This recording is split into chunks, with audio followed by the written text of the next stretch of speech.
No capítulo 6, fala que o discurso de Cristo deixaria, agora ele entra para medicina atual atônita e tocaria a maior crise existencial do ser humano. Ele fala aqui, ó, é aceitável o caos que desorganiza e reorganiza a matéria.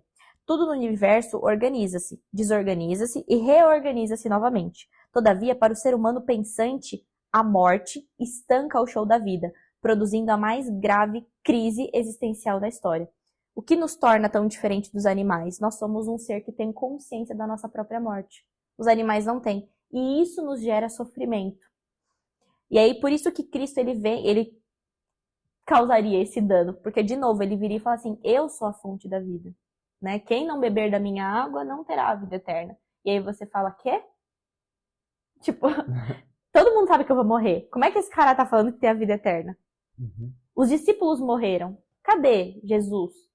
Que teoricamente tinha dado a vida eterna para eles, sabe? Aí surgem todos esses questionamentos, e certamente ele paralisaria, esse louco tá falando que tem a vida eterna. E a medicina tem estudado tanto para tentar trazer um pouquinho mais de expectativa de vida, e não só, porque hoje a gente já sabe que expectativa de vida sem qualidade de vida é melhor que morra. Agora, expectativa de vida com qualidade de vida é o que a ciência está tentando fazer, e Jesus sempre falou. Né? Vem a mim, eu vou dar tudo que vocês... É só me pedir, me peça que eu te dou, e eu ainda tô te dando uma vida eterna. E você fala, puta, é bom mais pra ser verdade, porque a medicina tem estudado tanto tempo.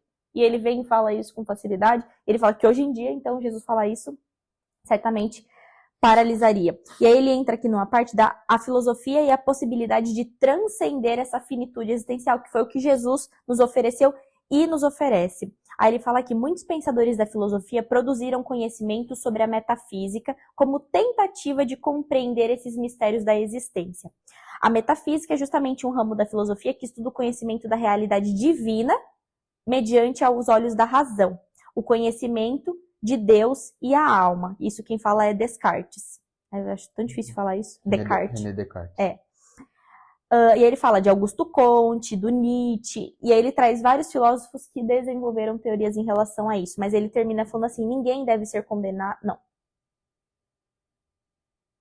Tá. E todos esses caras, no final da vida, compreendiam que no final eles... Ele tá falando que esses caras eles eram ateus, inclusive ele vai citar Karl Marx também. E que no final da vida, eles só queriam ter um motivo de esperança. Para algo a mais. Exato, a mais. Todos questionavam isso. Putz, eu estudei, mas no final das contas eu vou morrer igual e eu gostaria...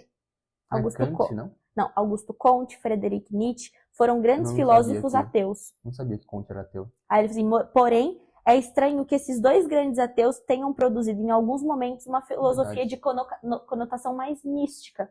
Porque no final, o ser humano ele precisa preencher esse espaço da consciência sobre a morte. Descartes, ali ele vem ali do iluminismo, né? No modernismo, enfim, da Idade Moderna, ele traz que o ser humano, a busca do ser humano é por algo a mais. E que existe um lugar onde a razão não chega, entendeu? Ele não afirma que é Deus, mas ele fala que o ser humano busca por inteligência, busca por razão, mas existe um ponto que a razão não consegue alcançar. E, enfim, em momento algum ele vai afirmar que é Deus, mas ele deixa em aberto isso nos escritos mostrando dele. como isso é uma coisa que fica em aberto na gente. Exato, também, só que mesmo com todo esse conhecimento dele sobre a necessidade do ser humano de buscar conhecimento, buscar razão, pelo que aparenta, ele não reconheceu Jesus como salvador dele. Ele morreu como um ateu. Eu posso estar enganado, mas acho que mas aí quem julga é Deus, e ainda bem, então no final das contas... Exato.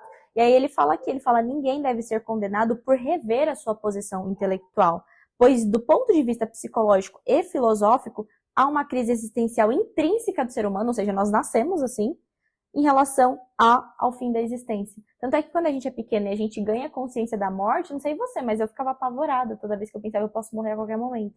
Eu ficava, como assim? Como assim eu posso deixar de existir? Era algo que me pegava. E hoje, né, acho que uma maturidade, a Bel também, ela perguntou, como assim a gente pode morrer? Eu posso morrer hoje? Eu falava, pode. Não, e aí ela chorava, porque isso é algo que, até uma criança, tira a gente do eixo quando a gente ganha a consciência de não existir. Porque a gente já existe, então meio que é inconcebível a não existência. Enfim, pode ficar para um outro dia a gente discutir. A gente ouviu um cara falando isso, lembra? Uma discussão filosófica. A regra da vida é não existência. Se for para pensar. A gente não existia por todo esse tempo, a gente nasceu, existiu por, sei lá, 80, 100 anos e não existe mais. Essa é a regra da vida. Sim. A não existência é o normal. Não Não entra na cabeça. E mesmo a não existência sendo Tô normal, falando de forma racional, né? Não sim, de forma espiritual. não faz sentido. Aqui Não. tem uma frase que eu tive que ler 2 vezes pra entender. A vida só aceita o próprio fim se não estiver próxima desse fim. Olha isso. Eu, teoricamente, tenho 23 anos, então eu estou longe da minha morte. Por isso eu consigo falar muito bem sobre o fim, porque eu ainda estou longe dela. Então, pra mim é fácil falar. Tem mais futuro. Agora, quando o bicho começa a pegar e eu estou correndo um risco de vida, que aí ele até fala que é quando surge o homem animal, uma arma tá apontada na minha cabeça, o carro pode bater. A partir dali, minha vida vira ao reverso, sei lá se tá certa a palavra, para que eu consiga sobreviver. Então, eu só aceito o fim quando ele tá longe. Quando ele tá perto, eu tento fugir de todas as maneiras. Senão eu deixaria o cara atirar em mim, eu deixaria o carro bater, eu não prezaria pela minha vida. É como é que fala? O sistema límbico que age Exatamente. E aí, no instinto, né? exato, e a gente entra nesse homem animal. Então, olha como essa frase é interessante, né? O fim é ok até que ele se aproxime. Se aproximou, aí eu já não quero mais. E aí ele fala aqui que o homem psicológico, mais do que o homem animal, que é esse que eu falei, que é quando entra, então, esse espírito de sobrevivência, se recusa a aceitar a morte.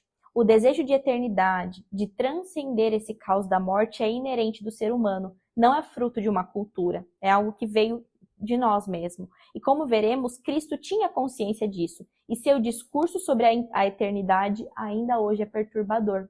Porque a gente não só não aceita a morte, olha como é bizarro, a gente não quer aceitar a morte, mas quando alguém fala que tem a vida eterna, a gente também não aceita. Isso só mostra como a gente aceita mais a morte do que a vida eterna. Não a gente, nós dois, eu digo. Mas olha como isso Isso é a humanidade. Exato. Porque a gente não quer morrer, mas quando Cristo fala que tem a vida eterna, a gente também não é possível. Todo mundo morre. E aí acaba, e você fala, pensar nisso. Talvez seja por conta, e que não é algo ruim, porque o próprio Jesus quer que tenha questionamento, mas por conta das várias vertentes que existem, várias opiniões contra, a favor, ou que não acreditam em nada, agnosticismo, será que eles falam? Agnóstico, enfim. Por conta de tanta coisa, e aí na busca do racional, você fala, não é racional ter uma vida eterna. Então a pessoa nem acredita. Então, o ser humano como um todo. Ou seja, a gente prefere acreditar mais na morte. Aí nós somos os israelitas. Nós preferimos acreditar mais na morte do que na vida eterna. Os israelitas preferiram acreditar naquele que não era deles a acreditar naquele que era. Eu não sei, porque aí, a partir do momento que você parte do princípio que você acreditou em Jesus como seu Senhor e Salvador, você acredita nessa vida eterna. Tem uma questão de crença também. Então, sem essa fé, sem ter aceitado a graça, você tá do lado das pessoas que estão buscando só o racional. Então, e que mesmo essas não aceitam a morte. É. Que a morte perturba essas também. E aí, olha que legal, ele finaliza esse raciocínio falando assim, o ser humano é uma grande pergunta que por dezenas de anos procura uma grande resposta. Que é justamente, como é que acaba? O que acontece depois?